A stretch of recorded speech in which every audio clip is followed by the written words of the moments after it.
Let us pray. Zothandaza. Dear Lord in heaven, we thank you for this wonderful opportunity that you've granted us. We thank you for protecting us throughout the week. We ask for the blessings on this special day of the Sabbath, dear Lord. May you humble our hearts and teach us to learn more about you. Help us to understand your will for us and to do it all the time. This is our humble prayer in Jesus' name. Amen. Amen.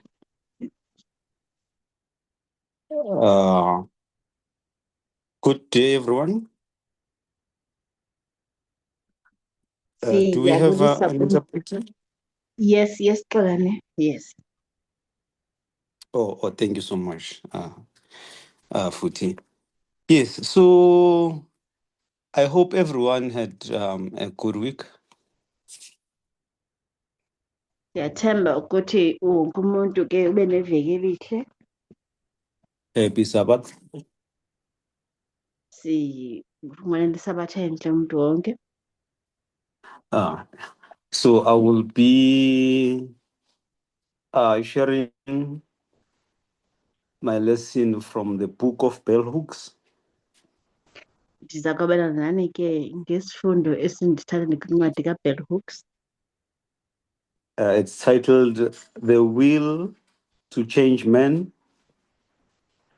Masculinity and Love.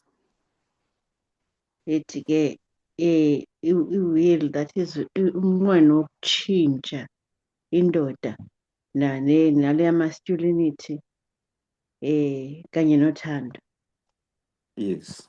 So we'll be now focusing on chapter 7. Sizokujonga chapter 7 ke namhlanje. Which is titled Feminist Manhood. Ebhalwe ke enesihloko chapter ethi Feminist Manhood, ubudoda okodwa obunengqondo ye-feminism. Yes, because of time, I won't be reading the book, but I'll just try to summarize quickly what I found in the book. Ndizoyifunda ngenxa yexesha kodwa ndizawuzama nje ukuba ndishwangathele ngokukhawuleza. Yes. So, firstly, I would look into what feminist manhood means. Ndifuna kuqala sibonisane ngale gama okanye le sithi feminist manhood, ubudoda kodwa obunengqondo ye-feminism. So basically, when you look at chapter 7, you see that Bell Hooks explained that feminist manhood is a way for men to reject patriarchy and develop a healthier and more loving identity. Uzothi ke xa ubona ke indlela ayibeka ngayo uBell Hooks uve ukuba xa ithetha ngale ingqondo ye-feminism endodeni, kulapho indoda ibeka ecaleni ingqondo ye-patriarchy, iqalisa ithanda, yayibona wonke umuntu ebalulekile. So most men normally think that feminism is making men weak. Abantu abaninzi ke bacinga into yoba i-feminism iyenza amadoda abe buthathaka. But in contrast, feminism, or rather feminist manhood, is not about men becoming weak or losing power. Kanti ke xa sijongisisa siphikisa le ngcama ngabantu abacinga into yoba i-feminism yenza weak, i-feminism ilungisa ingqondo ukuze ukwazi ukujonga abantu ngendlela efanele. In an actual fact, it is about men now rejecting domination. Ebunyanisweni imayelana nokuthi amadoda ayayiphikisa echasa into yokufuna ukuba ongamele, while embracing equality, ngeli xesha ke esamkela ngokupheleleyo isigidimi se-equality, empathy, ukwazi ukuzifaka endaweni yomnye umntu esihlangwini zakhe, and emotional honesty and rhythm. nokuthi bakwazi ukuba novelwano nendlela abanye abantu abayiva ngayo. which normally becomes a struggle when you look into the relationships. Into esiyibona ke itsalisa nzima abantu kubudlelwane abathi bazifake kubo. When, for instance, when you look at men who believes that they should be part of feminism, Umzekelo xa ujonga amadoda azibandakanya nale ntshukumo ye-feminism, those men believe that men and women should have equal value, respect, and freedom. lawo madoda lawo akholelwa ekubeni abafazi kumele balingane babe nenkululeko banikwe ixabiso ngokufanayo namadoda. And now when you look at this book, Hooks argues that feminism benefits men because it frees them from the rigid expectations of this patriarchy. Xa sijonga le ncwadi ke uBell Hooks uthi ifeminism iyawakhulula amadoda kunjalo ndaxhamla kakhulu kuwo ngoba ayahlukana nalaa ngqondo yokugcinelwa intloko ebenza into yoba babe ngamaxhoba epatriarchy bona kudala. I'll now look at something that Elder D once touched on. Ndifuna ke sikhangele ke into akhe wayichaphazela ngenye imini uElder D. We know that patriarchy normally hurts women. Sazi thina into yokokuba ixesha elininzi ipatriarchy yonzakalisa amakhosikazi. But in an actual fact, patriarchy hurts men too. Kodwa xa singajongisisa ipatriarchy iyawonzakalisa kakhulu nawo amadoda. So when we look at this, we see that the patriarchal culture teaches men harmful lessons. Xa sijongisisa iculture iwafundisa amadoda izifundo eziyingozi. Lessons such as that men must always be strong and unemotional. Izifundo ezithi indoda fanele iqine ingakhali. Show no emotion at all. Fanele wena uma uyindoda ungabonakalisa ukuthi nje khona uzwelo onalo. So these men die inside. La madoda ke sifumanisa ukuthi ayafa ngaphakathi ehamba nje. They believe they become weak. Bakholelwa ukuthi bazoba weak. So patriarchy also teaches that men must dominate women. Ipatriarchy iwafundisa ukuthi amadoda fanele ongame phezu kwabafazi. It also teaches them that it must dominate other men. Iba nayo nento ethi amadoda kufuneka futhi akwazi nokulawula amanye amadoda futhi. So basically men want to be at the highest rank of the hierarchy. So amadoda soloko ezibona efuna ukuba ngaphezulu. Yeah. Another thing that we see is that when men express vulnerability or they show love, this is seen as weakness.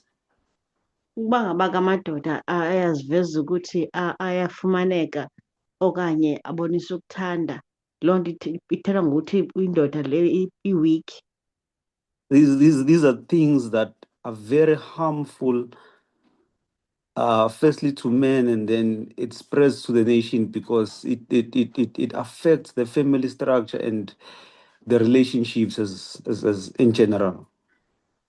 Iyayingozi ke lento ngoba iyayonzakalisa indoda ngokunokwayo ngoba iphethe ichaphazela kwa ubudlelwane obo indoda nabo ekubo. And now because of these expectations which are brought by patriarchy, Ngenxa ke yezi zinto ezilindelekileyo ezisoloko zijongiwe zingumgangatho ophezulu ezisa ingqondo yepatriarchy, many men grow up emotionally disconnected. amadoda amaninzi akhula ezihlukanisile nje nokuthi abe nozwelo. They are unable to express love or process pain. Abakwazi nokuveza ukuthi bayathanda bengakwazi nokuthi badile nentlungu. So this problem is a major one because if someone cannot express love, they cannot relate well with other people.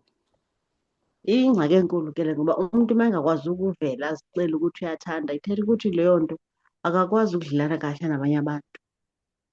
And On another side, if they cannot process pain now, they tend to be violent because they can't be vulnerable and speak about their emotions. Ngaxesha linye xa ngaba bengakwazi ukubhekana nentlungu ngendlela efanele, itsho ukuthi le nto bazayigcina intlungu base bayikhupha ngendlela engeyiyo ngoba This is bona why bafuna today, sorry. oh, sorry.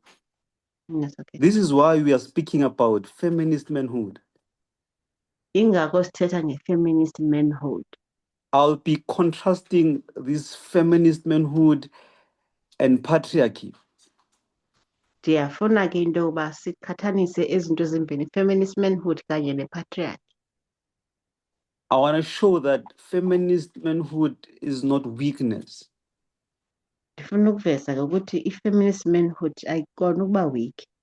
It's a good masculinity.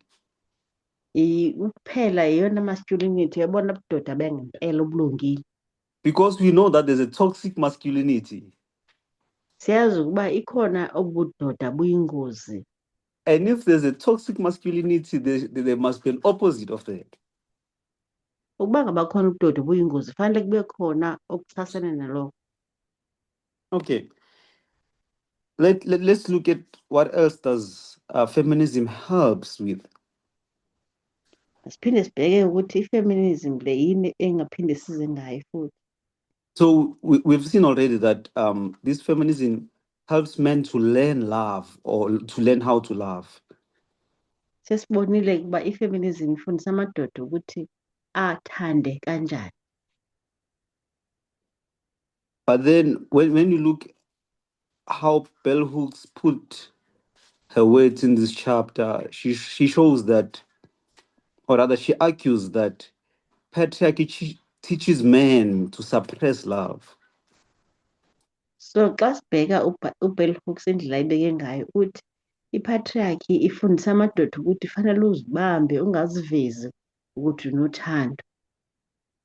In contrast, when you look at feminist manhood, it will encourage men to develop that love. Kwelinye icala uma ubheka i-feminist manhood yona ikhuthaza amadoda ukuthi akabe nalo thando alikhulise futhi aliveze. It teaches them to develop emotional awareness. Bafundisana ukuthi mabayazi into ukuthi khona into ekuthiwa indlela umuntu avakalelwa ngayo. To express care, tenderness, and empathy. Fundisa ukuthi mabavele ubala, babonise ukusizela nokufaka esihlangwini nokukhathalela abanye abantu. To build relationships based on respect and not on control. Fundise futhi ukuthi ubudlelwano mabakhiwe phezu kokuhloniphana, hayi phezu kokulawula. So when Bell Hooks write this, you can see that she believes that when men embrace these feminist values, Uzobona ke xa ibhala uBell Hooks ukuthi uyagcizelela ukuba uba ngaba amadoda ebengakhe ayiqaphele le ndlela i-feminism ezanayo nobuhle bayo. they can experience deeper love and connection in relationships. Bebengaba namava amnandi wokubona ukubunzulu bokuxhumana ebudlelwaneni. So I want to make a point now. Kukhona into endifuna siyigcizelele. That men must actively choose to change. Ithi le ndaba amadoda akazixelele ukuthi azoyenza le nto yokufuna ukukhetha ukutshintsha. So what does that mean exactly? Ndithetha ukuthini xa nditshoyo? So men must critically examine patriarchal beliefs they were taught from when they were young. Fanele amadoda ayibheke ngeliso elibanzi lokhozi lendlela afundiswe ngayo yenkolelo kwi-patriarchy. And see how that affects their loved ones. Babe sebebheka ukuthi leyo ngqondo leyo ibachaphazela kanjani abathandayo. They need to take responsibility for changing these harmful behaviors. Fanele bathathe uxanduva lokuthi bazimisele ukuthi bazozitshintsha le mikhwa emibi eyingozi. They need to support gender equality in daily life, in relationships, and in institutions. Bafanele bayisapothe le ndaba yokulingana ngokobulili lonke ixesha apho behamba khona nanini na. But we need to understand that this change is not automatic. Fanele sazi kodwa ukuthi olu shintsho aluzuvele luzenzekele nje. It requires self-reflection and courage. Lifuna ukuthi ukwazi ukuzibheka wena bese uba nesibindi. You know, this makes me to remember the phrase that is used in the Bible. Le nto indikhumbuza ke enye indlela ekubekwa ngayo eBhayibhileni, That one should take up the cross daily and follow Christ. le ndaba ethi kufanele sithathe iminqamlezo yethu yonke imihla simlandele uKristu.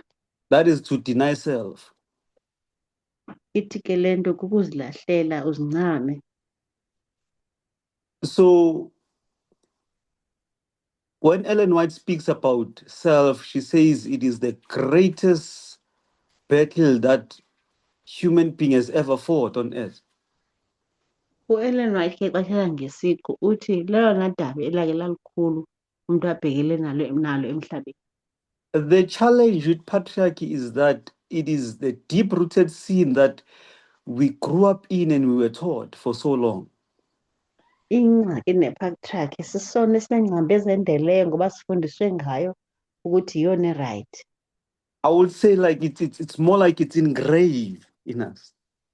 Ndingatsho ndithi ithungelwa phaa kuthi emithanjeni. So we need to look at this. Ithi ke le nto fanele siyibhekisise le nto. So men need to continue to challenge sexist attitude amongst other men. Amadoda ayafuneka abheke indlela abacalucalula ngayo abanye abantu ngokwesili phakathi kwabantu abahlala nabo. Even the sexist language must be challenged. Nale limi lesithandathu kufanele lu-challenge. So we need to learn to model healthy masculinity for younger generations. Fanele sifunde ukuveza sibe ngumzekelo omhle wobudoda obuphilileyo ukuze babone abalandelayo. That will help to dismantle this patriarchal system that harms everyone. Iyosinceda ke le nto ukuthi siqhawule lo monakalo wale ntambo yepatriarchy elimaza wonke umuntu. So basically, this is the main idea of the chapter. Iyona nto ke ethethwayo ke apho kwesi sahluko le. The chapter basically shows that feminist manhood is a healthier form of masculinity. Le chapter iveza ukuthi i-feminist manhood, ubudoda obuhamba ne-feminism ubona budoda buphilileyo. Where men reject patriarchy and embrace equality.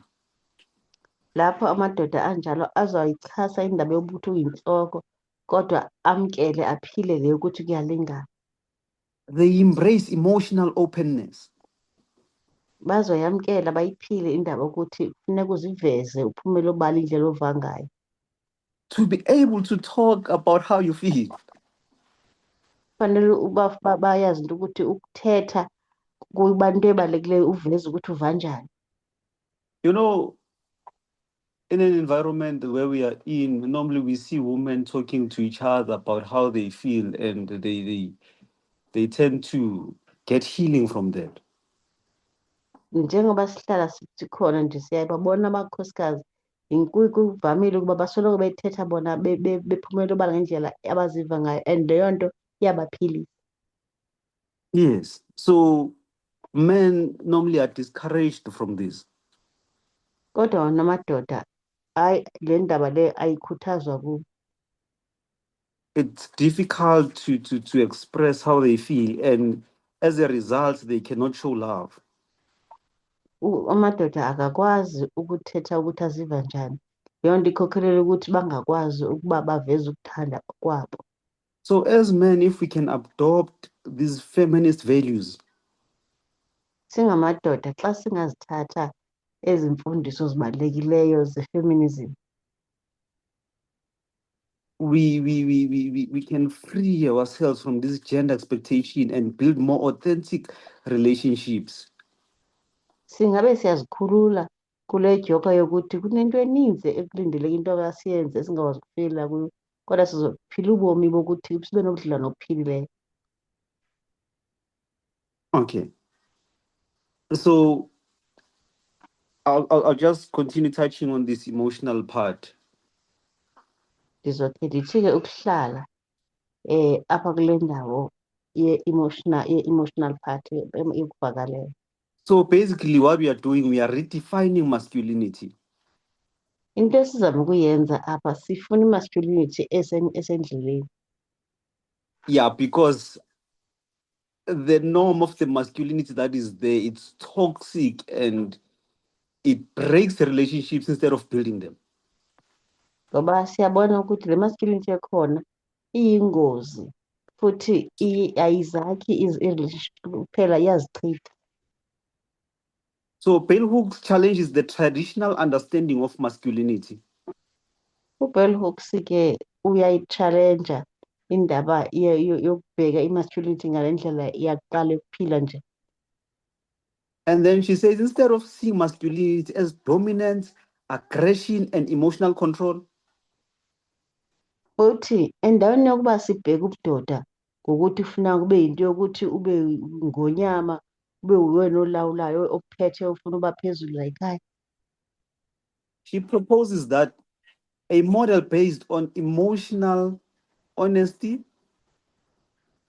Uthi into ezosinceda ayiphakamisayo ukuthi sibe ngumzekelo apho ukuveza ngokunyanisekile indlela ofila ngayo oziva ngayo. so there's emotional honesty, equality in the relationships, Ukhona ke ukuveza ngokuthembekile ukuthi uva njani bese kuba khona nokulingana kwe-relationship. then she shows that there should be compassion and care. Bese athi ke fanele kube khona ukusikwa yimfesane omnye komnye nokunakekelana. So when you look at this perspective, we see that it's powerful because it encourages healthier psychological development for men. Lasibheka ke le ndlela evezwa ngayo le nto sobona ukuthi ibaluleke kakhulu ngoba iveza indlela ezowakha amadoda ahlale ephilile engqondweni. And as a result, it will also aid in healthier relationship, even psychologically for women. Izokwenza futhi kunamakhosikazi kwe-relationship ahlale ephilile ngokwasengqondweni esesimeni esikahle. Another way that Bell shows that patriarchy harms men, Enye indlela aveza ngayo uBell Hooks ukuthi ibalimaza kanjani amadoda i-patriarchy. she shows that men are often discouraged from expressing emotions. Uthi amadoda asoloko etyhafiswa engakhuthazwa ukuthi aziveze indlela eva ngayo wona iimvakalelo zawo. We know almost from when the boy child is young and then they try to cry, like, don't cry. You're a man. The man mustn't cry. You're a fool. Ziyazi ke kukhuliswa abantwana abangabafana athi xa iqala ethi uyakhala ukuthi heyi ungakhali indoda ayikhali fanele uqine ube yinkunzi. So already we start learning this toxic masculinity from the very young age. Kuyabonakala nje ukuthi sisebancane amadoda ayafundiswa la toxic masculinity eyingozi obudoda obuyingozi. Because look at it in a literal sense. If a child falls and they become hurt and they feel the pain, it's nature and it's good to express that pain. Bheka nje umzekelo ukuthi nayo ingane iyawa iva ubuhlungu yaye futhi kuyindalo ukuthi fanele iveze ukuthi kubuhlungu. So it's really a bad thing, whether from the young age and in older men to suppress these emotions. So siyabona ukuthi sisimo esibi kanjani ukuba lo muntu ukhule exelelwa ukuthi inhlungu fanele uyibekezelele aze abe mdala evalela inhlungu. Another problem with patriarchy is that men have a pressure to prove dominance. Enye iproblem ingxaki ne-patriarchy ukuthi amadoda asoloko ingcindezi yokuthi fanele azivezele ukuthi ayalawula uyakwazi ukulawula. We know how bad patriarchy looks. Sizazi kahle ukuthi i-patriarchy imbi kanjani. A man will come at home and make unreasonable requests or decisions. Indoda izofika ekhaya ifike ithathe izigqibo ezingaqondanga kahle. And he will say, it's final because I'm a man of the house, I've spoken. It's like that. Noma leyo nto ingasile kahle uzothi ngoba kusho mina ngiyinhloko la ekhaya ilizwi lami lokugcina. It's so sad that because most women are taught to submit and not talk and not challenge these unrealistic thoughts or decisions that come from men. Kunzima-ke ngoba lo wesifazane yena ufundiswe ukuthi akathule athobele angayibuzi neze nalento azana lo wesilisa noma ngabe mhlambi into engezwakali kahle. Just because one gender has to prove dominance. Why? Ngoba nje kune-gender ethile la efanele ivezile ukuthi iyalawula ngoba kuthini vele. So we see that men are isolated from meaningful emotional connections. Sizobona-ke ukuthi amadoda avalelwe ngaphandle ukuthi wona akwazi ukuba abonakalise ukuvelana nendlela azizwa ngayo. It's this patriarchy system that does that. Ile ndlela-ke le nkqubo ye-patriarchy yenza leyo nto. And many men don't want to break away from this. Amadoda amaninzi-ke awafuni ukuyishiya le nto. So when we look at this analysis, Masingabhekisisa kahle kule analysis, so it basically invites men to see feminism as beneficial to them, imema amadoda ukuthi akayibheke ngenye indlela le feminism ayibone into ezobanika iziphumo ezinhle as well as it is to women. ngendlela vele ezokwenza ngayo nasebafazini. So when you use the rule of compare and contrast, Uma ungasebenzisa-ke umthetho wokuqhathanisa uthelekisa, we know that we teach that we should reject and do away with patriarchy. sifundisa ukuthi fanele silahlele kude i-patriarchy singasondeli nhlobo kuyo and embrace feminism. bese siyayamkela siyayiphila i-feminism. So we encourage men that when they embrace feminism, that is not weakness. Siyakhuthaza njalo-ke amadoda ukuthi uma ngaba eyamkele iphila i-feminism akuyona i-weakness leyo. So another emphasis on the emotional awareness that she shows is this vulnerability that men have to have.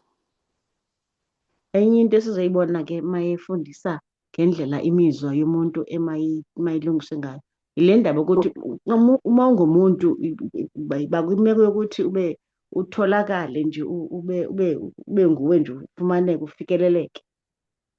So Bell Hooks suggests that many social problems such as violence, broken relationships, and loneliness Uthi Bell Hooks ingxaki ezininzi ezokuhlala nokudlala nabantu nokuzibona sowedwa nokuthi kuqhawuke ubudlelwane are linked to men being taught to suppress their feelings. Kuhambelana kakhulu nokuthi amadoda afundiswe ukuthi wona fanele avalele indlela azwa ngayo angayivezi uba.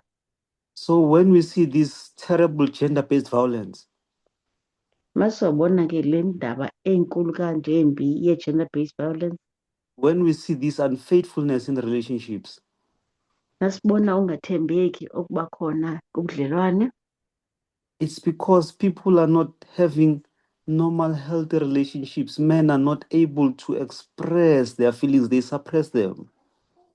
ingoba abantu kule relationship abanandlela ethile ephilileyo, amadoda wakhona awakwazi ukuziveza indlela afilisha ngayo. So when we can try to change this, Ithi-ke le nto basingeke sikwazi ukuzama ukuyitshintsha le nto. we see that this can change a lot in the relationships, in daily life, and in the world. Singabona ukuthi le nto ingazisa utshintsho oluhle kanjani ebomini bethu bemihla ngemihla ekuhlaleni nasehlabathini liphela.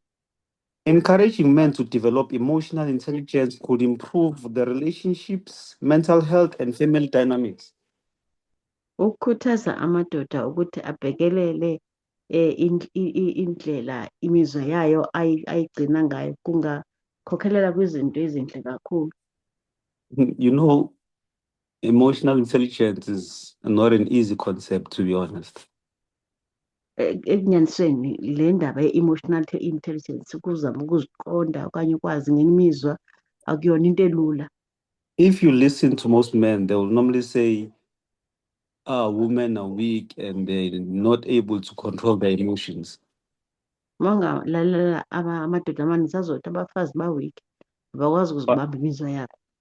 But if you analyze how men treat the challenges or the problems they have, you will realize that they themselves lack emotional intelligence. Kodwa mawungabhekisisa kahle amadoda ngendlela iingxaki zawo azilula ngayo, sobona ukuthi ibona impela laba abasilelayo kule emotional intelligence. We already showed that it expresses itself very bad in terms of violence, the broken relationships, and this loneliness. Sizobona ukuthi sesiyababona ukuthi banento yokuthi baveze imizwa yabo ngendlela engasiyiyo, babe nodlame, bahlale bodwa, badlakathise abanye. So really, emotional intelligence can improve the relationships. Ngempela ke ukukhalipha ngokwazi indlela umuntu aziva ngayo emotional intelligence ungayilungisa i-relationships, ubudlelwane. It can improve mental health. Kungalungisa nempilo yakho engqondweni. It can improve family dynamics. Kungakhona into ezininzi ezibugocugocu obukhona ezilungayo kwezamakhaya. A home will really be a nice place to be. Ikhaya liyotshintsha libe indawo emnandi kakhulu ukuthi umuntu ahlale khona. Yeah. So there's something that Bell Hooks shows though again. Khona into futhi asivezela yona uBell Hooks. She shows that transforming deeply rooted cultural norms about masculinity is difficult. Futhi le ndaba yale masculinity ngoba yendela izingqambo ekukhuliswe ngayo umuntu ngengqondo ye-patriarchy iyingxaki enkulu. Why is that? Kutheni kunjalo? It is because the patriarchal values are embedded in institutions. Ingoba le ngqondo ye-patriarchy iyendele ixhunyaniswa kakhulu nendaba amaziko athile okuhlala. In workplaces, in churches, in schools. Endaweni zokusebenza, ekuhlaleni, ebandleni, esikoleni. These patriarchal values are embedded there. They are taught. They are lived. It's a normal life. Yonke indawo sofumanisa ukuthi le ndlela ye-patriarchy iyashunyelwa, iyona ekuphilwa ngayo, ekhuthazwayo. It's also difficult to transform these rooted norms because men are socialized to these norms from childhood.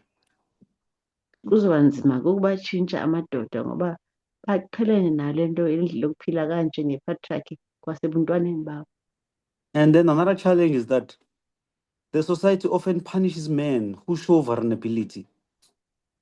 Enye ingxaki esoba nayo, amadoda abonakala engathi wona akwazi ukuziveza, efikeleleka, ayacekiswa ekuhlaleni. I don't know if someone wants to say something, any question or comment, you can disturb me because I'm just going and flowing. But if anyone wants to say anything, is there anyone who wants to make a comment or a question while we are still going? Andazi noma ukhona umuntu ofuna ukufaka ukuphawula njengoba sisiqhubeka. Okay, Yes, Xolani. yes. I'm just reminded, it's just a comment. I'm just reminded, uNongceba has just told me a story which is quite traumatic. It's a recent one. So how terrible this thing is really engraved in, whereby, this young boy has lost a father, and then he has to take over as what do you call that thing in Tlabi, that boy, that one who has to take over in killing a cow, right? So this boy is preparing for the father's funeral, and he has to take over the very cow that is to be slaughtered. He's the one who must start the thing. So you can see emotionally he's torn apart, but he has to not he's not allowed to be vulnerable to express, and then he has to kill the cow, shaking as he is, because stabbing or killing the cow is another trauma. But he has to do it. The culture forces him to do. So you can imagine what that boy is containing and bearing in his emotions. So it's really terrible. Yeah. Yeah, that's really sad, honestly.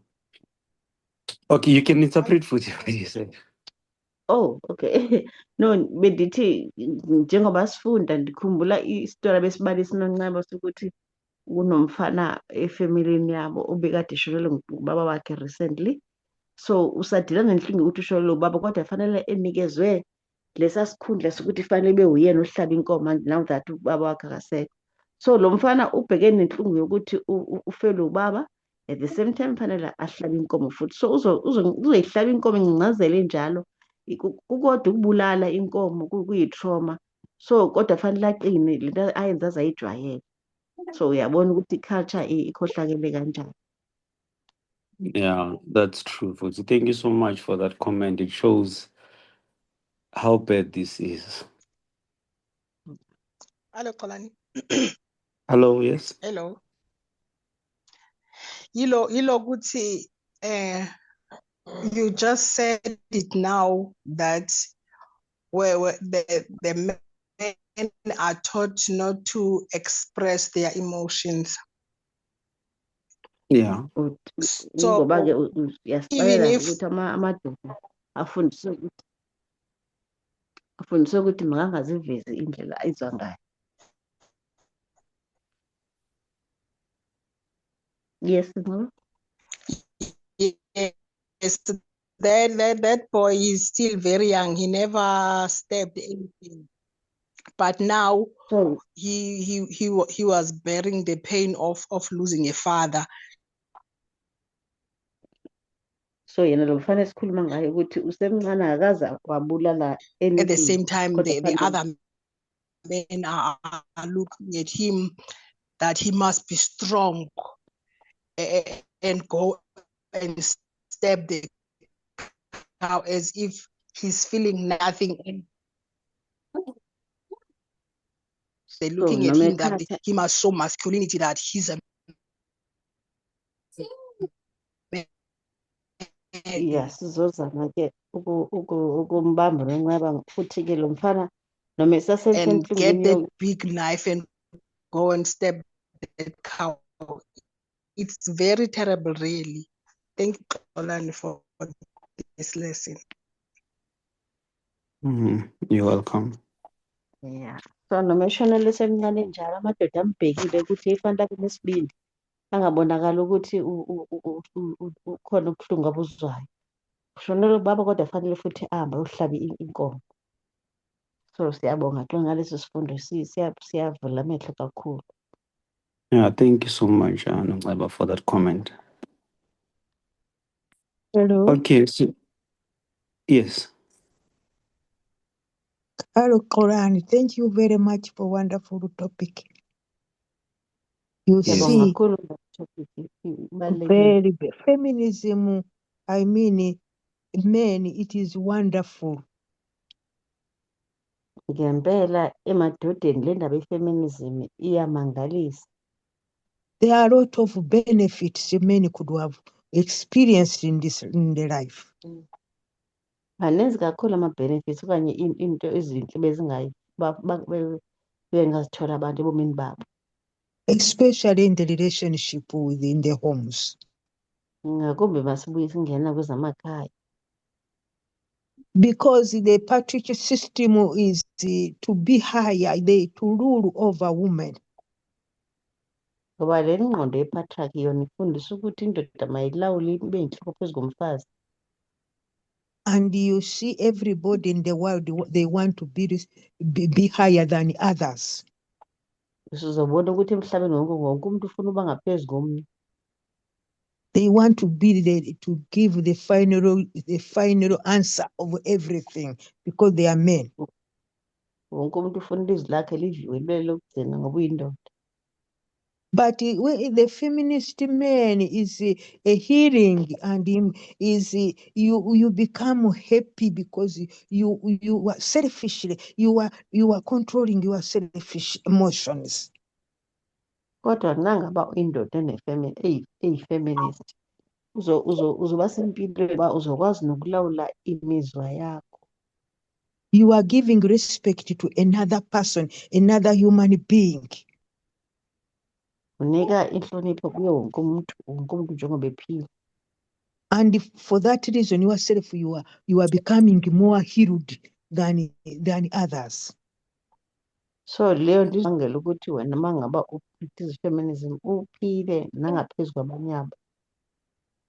And emotionally, psychologically, you share what you don't have to swallow it by yourself because you are men.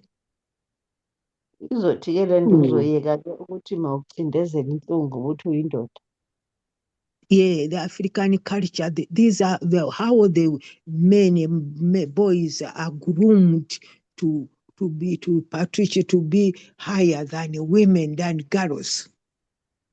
Le culture yase-Afrika le ethi amadoda babe ngaphezulu ebafazini bazibone begonyamela. And many times they are not healed. They dominate and they think they are higher, but in fact they are losing happiness. So abazuzuza nto-ke bazolahleka nokonwaba ngoba bazoloko belwile ukuthi mababe phezulu balawule bavele. Things which they could have shared with their partners and solve with them nicely and ask for help, they don't because they are the superior. So nezinto efanele ngabe bazixoxele bezwanana nabaphathina babo abazuzixoxa babona bephakathi. Sorry. And most of the time they die early because they don't have women. When we have a pain, you express it to another friend. Ithi le nto bazuze bashone nangaphambi kwesikhathi ngoba bavala inhlungu ngaphakathi. Unlike abafazi if you are abused by the husband, you go and tell your friend. Uma ngaba umntu wesifazane ehlukunyezayo umyeni wakho uyakwazi uyokuxelela umngane. Or if you have any pain, but men, because they are taught they must stand patriarchal system. You must stand firm. You are the ruler, so they swallow everything, and that's why their life is shorter. So amadoda wona-ke azobavala le nhlungu ngaphakathi abafuni uvele ngathi awiki ingako befaka kwangoko. It is a feminist male is a healing power. Indaba yendoda eyi-feminist inamandla okuphilisa kakhulu. Because you die on self, you die self, you die on it, you bring forward another person. Ngoba uyafa wena uyakhohlwa ngawe uyazehlisa ubange ngomunye umuntu. And you don't help yourself alone, but you even save your wife, your partner. Awuncedakala wena kuphela nomngani wakho umlingani wakho oyinkosikazi. So it is wonderful. Feminist male, we have to work, and God is good to give us a message so that we can work for others. uNkulunkulu ulungele uyamangalisa ngale message kufanele siyisebenzisele ngabantu. Thank you, Toran. Siyabonga kakhulu Xolani. Thank you so much, Deborah, for the powerful points. Indeed, we can see that male dominance is a problem. Siyabonga kakhulu Deborah. Kuyabonakala nje kusobala ukuthi le ndaba amadoda afuna ukuvelela iyinkinga. And indeed, that feminist manhood can change and bring some healing to this. Ngempela kuyaveza ukuthi i-feminist manhood ingaphilisa izisho ushintsho kulo. Let me quickly touch on these last points, then we will close. ethi ngisheshe nje ngiyathelela bese siyavala. So another challenge she described Bell Hooks Nayi into ayivele ayibonileyo uBell Hooks. is the resistance from men to change. Amadoda awavumi ukutshintsha. So she shows that men perceive feminism as a threat to their identity and authority. Amadoda ayibona ifeminism ingathi izobaphuca ububona nokuthi nje izobabeka engcupheni. Yeah, they feel like they won't be men enough if they embrace feminism and they embrace this feminist manhood. Banokusabela ukuthi mangabe bengayamkela bayiphile le message ye-feminism bazobabonakala ngathi abawona amadoda aphelele. They feel like they will lose the authority as a man. Banento yokungathi bayolahlekelwa igunya labo nesidima njengamadoda. And really, it's patriarchy that which teaches this. Eminenike yi-patriarchy lefundisa konke lokho. So when we look at the overall evaluation of chapter 7, Masibheka-ke simfina wonke nje chapter 7, Bell Hooks present a thought-provoking and transformative perspective on masculinity. uBell Hooks la uveza indaba enkulu kakhulu eza noshintsho kwindlela amadoda ayiyo. So she successfully argues that feminism can liberate men. Uyayibeka le ndaba futhi aphumelele ngokuyibeka obala ukuthi ifeminism iyo ezowakhulula wona kuqala amadoda. Liberate them from restrictive gender roles. Izowakhulula nakule joka yokuthi kufanele kube nento ezithile azenzayo njengamadoda. Yeah, saying I'm a man, I can't do this, I won't do that because I'm a man. Izophuma leya ngqondo ukuthi mina ndiyindoda ngeke ndiwenze lokho ngoba ndiyindoda. Really, that doesn't make sense. It's nonsense. Leyo nto vele nje ibulima nje. So embracing this feminist manhood will actually allow men to build a more loving and equal relationships. Bizobanceda ke le ngqondo yokuthi bathathe le feminism engamadoda ngoba bizowenza ubudlelwane babo bube buhle bube sempilweni ngoba bazobona wonke umuntu elingana. So while this chapter may be somewhat idealistic, Noma ngaba le chapter ngingabonakala sengathi iza nezinto ngendlela yokuzondelanisa. its core message is that men must reject patriarchal dominance. Eyona ngqikithi yesifundo la yithi amadoda awayilahlele kude nje ingqondo yokuthi abe ngozwilakhe abe zinhloko ezilawula.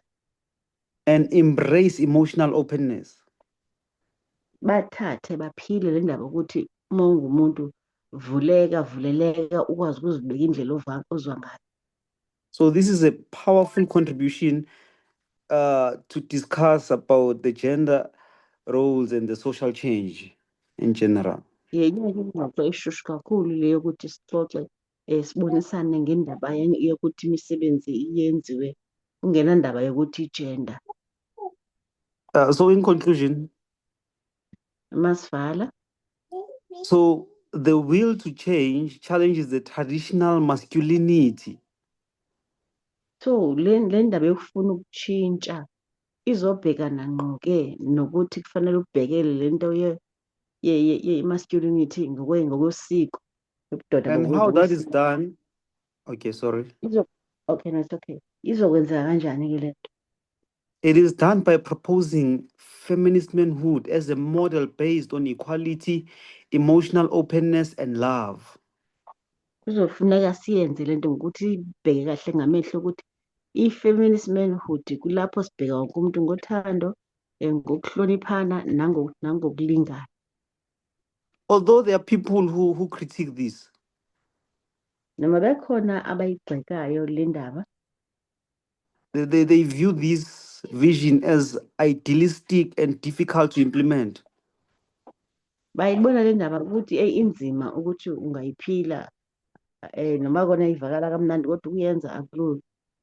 When you look at this chapter, Hooks Bell Hooks provides a compelling argument that feminism can liberate men from harmful patriarchal expectations. Masibhekisisa nje uBell Hooks uyigcizelela kabi futhi ubeka obala echaza indaba ukuthi indaba ye-feminist manhood yiyo ezokhulula amadoda kubo bona ubukhobo obukulimala engqondweni. Yes. And then promote healthier relationships in the society. Bese kuba nobudlelwano obuphilile nasekuhlaleni. Yeah. So basically, it's upon us to take this change. Ithi lento kukuthina ukuba siyavuma yini ukulithatha lo shintsho noma cha. So this feminist manhood can support gender equality. Le ndaba ke feminist manhood ingayixhasa kakhulu indaba ye-gender equality. It can improve good relationships between men and women. Ingayenza ubudlelwano obuphilile phakathi kwesifazane namadoda. It will encourage fairness and compassion in the society. Kuyokhuthaza ukuthi kube khona ukwenza kwezinto ngendlela eyiyo nokuzwelana ekuhlaleni. So this is possible. Men can develop emotional openness. Le nto inako ukwenzeka. Amadoda angakwazi ukuthi ukudlelana. I especially challenge men in the movement to embrace this, to develop emotional openness.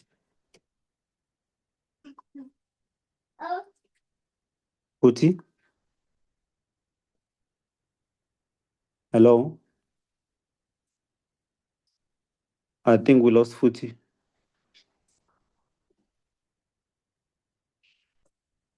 Maybe we'll continue without an interpreter now. So basically, if men can develop this emotional openness, their relationships can be built on respect and equality.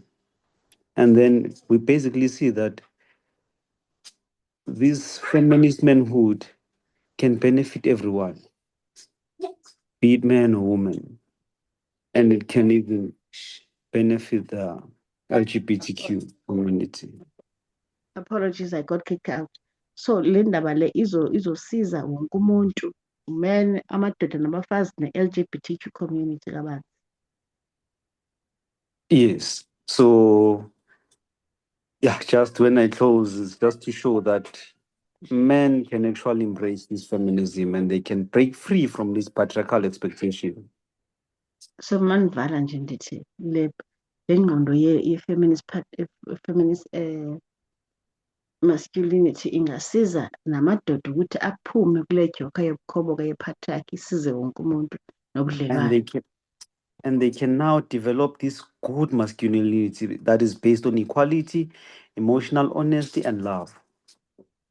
Bangakwazi ke ukuthi baqale bafunde le masculinity efanele elungile le ezobe isekwe kuthando nokulingana emntwini wonke.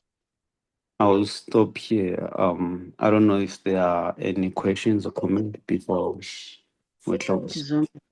Ngizoma lana kanti bakhona nombuzo ngaphambi kokuthi sivale. Yeah, I'll just give a moment if there's any of that. Thank you, Xolani. Sorry. Okay, it's okay. Thanks for the study because it has been very informative and very easy to follow. And the takeaway home message that you've given us is for men to actually try to practice emotional intelligence. I wonder how they're going to go about that. Ngiyabonga kakhulu Xolani. Umyalezo nje osinika wona ukuthi sigodike namakhaya ukuthi sithathe le mlayezo amadoda afunde ukuzinakekela ngendlela ezwa ngayo. Andazi ke ukuthi lento izokwenzeka kanjani. That's actually a very good question, Aldati. Yeah, I think it leaves us with a homework, but it's something that we need to look into and discuss really in depth. Isinike homework kodwa fanele siyibhekeleleke kakhulu. Can I just get in on that note? maybe it's a follow-up. We need a follow-up. Mhlambe ke siyadinga ukuthi siphinde kwakhona siqhubeke nesifundo. Oh yeah, definitely. I agree with you. We would look into that. Okay, yes, Futi. No, I was going to say the practical way. I don't know. I don't know how to put it because it might seem difficult. It is difficult if you choose to take it to be difficult. So it depends on that particular individual. If you think it's difficult and you choose to see it as difficult, it's really difficult. So we're just talking during the day that okay, because the patriarchy goes with hierarchy, right? Man is on top of a woman, and then by default also the woman is on top of the kids. So, but whoever, well, it's there at work, teachers at school are on top of kids, bosses on top of, it's always there. So we were just discussing this as to say, if you are really determined in fact, if you embrace the message, then it might seem difficult at first, but you practice daily those simple things, those baby steps, broken down steps for us are easy to follow. And by the time you look back, you'll find that there is a distance that you've already traveled. Yes, it cannot be an overnight thing, but because we've been it has been engraved, it's our blood veins. But if we first, the first thing is to embrace the message. That's the major one. So if we really embrace it, then practicing it will remember this is God's message. Then God will help us. I remember, I think it was the first time we I don't know what year was it, maybe 2023 January, New Year message. Yeah, New Year message by Elder D, saying that some things you are confused at first, but you just tell yourself, if it's God who says I must do it, then let me just do it. Everything is gonna be clear on the way, and then it so happens, and it's so amazing when you start to see that even that thing that you would have thought is difficult, it's easy. So only our attitude will determine our altitude. That is how far we go. Yeah.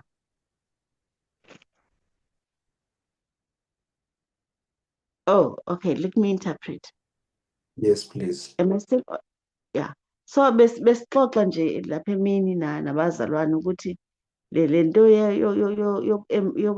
yokulahla ingqondo iphathi yakhe vele ubunzima bayo nobulula bayo budiphende emntwini ukuthi wena imessage, uba imessage nje vele siyayi-understanda, siyayi-accept ukuthi ivela uNkulunkulu, then ezinye izinto ngoba ke vela kuzulula ukushintsha overnight zizozenzekela.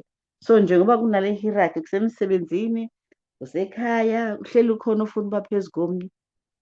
So wena oseyamukela imessage, uqalisa nje into ezincinci kuthiwa zenze, leya nto yokuxolisa umzekelo emntwaneni on its own, leya nto yokuthi these things, they may seem difficult, but they are not really. Ukuthi nje makubuya emsebenzini endlini, uyi-understand ukuthi nonke nikhathele, akekho ozobe efunda newspaper ebukele i-TV, omunye esemabhodweni.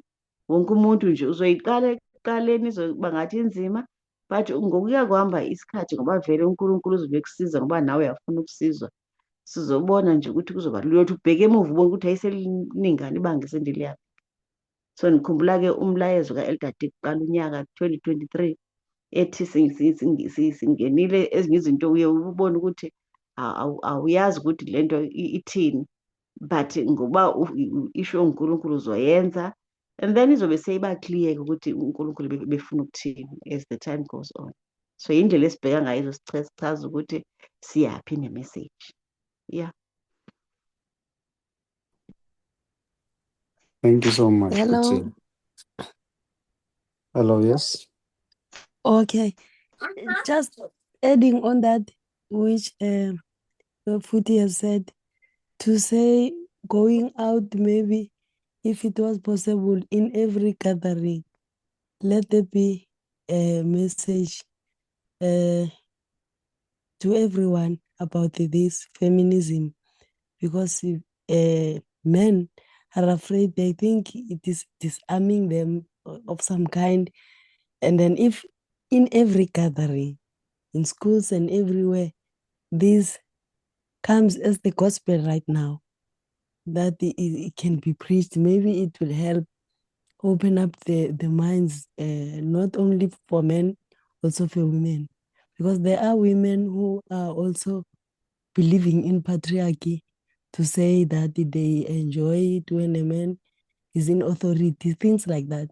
So it can be addressed to everyone in every gathering, if it was possible. I don't know, because as you keep explaining these things, it becomes, it seems doable, and then you can see with it, people, maybe if they can have an understanding, a deeper understanding of feminism, maybe it would be better, because right now it looks like a threat to them. Okay, thanks. Okay, so I'll try and remember what I can remember. So uZodwa uthi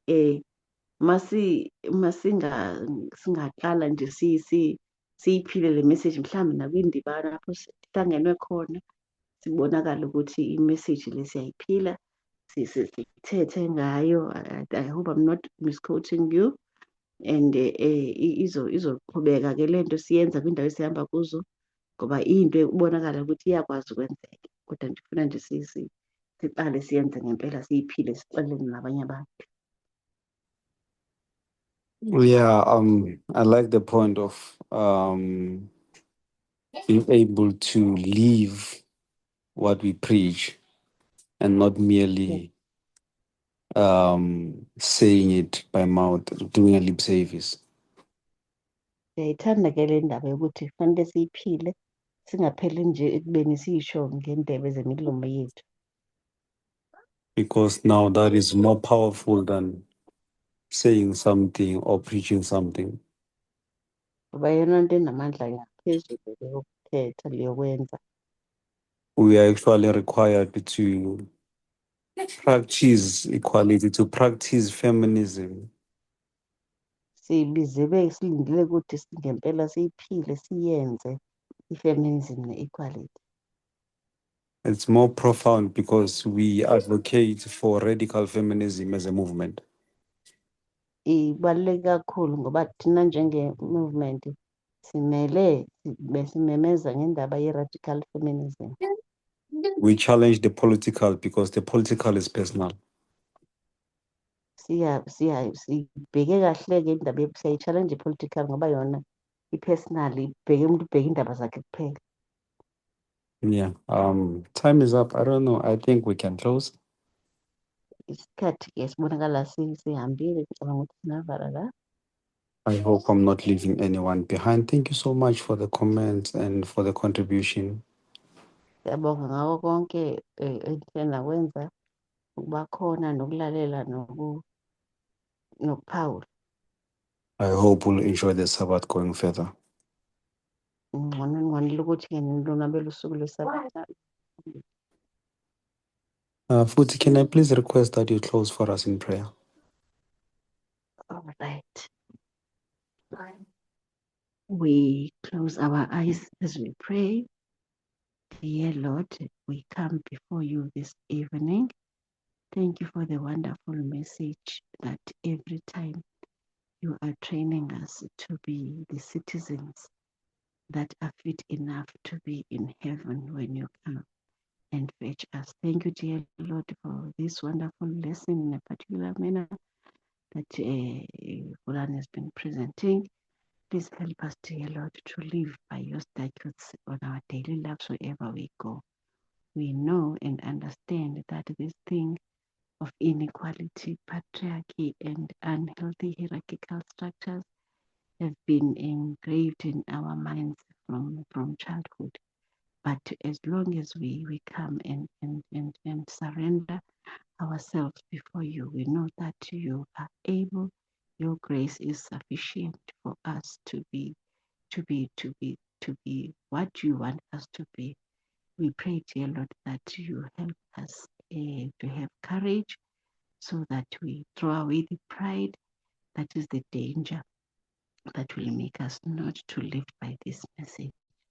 Thank you for everyone who's been here. We're also praying for those who could not join due to different reasons that are beyond their control. We pray that, dear Lord, we be a blessing that we have had and received this lesson, not only to those who have been here, but even to those who are not here. We thank you, dear Lord, for everything that you have done for us. In Jesus' name, I pray. Amen. Amen. Thank you so much. Back to you, Tina.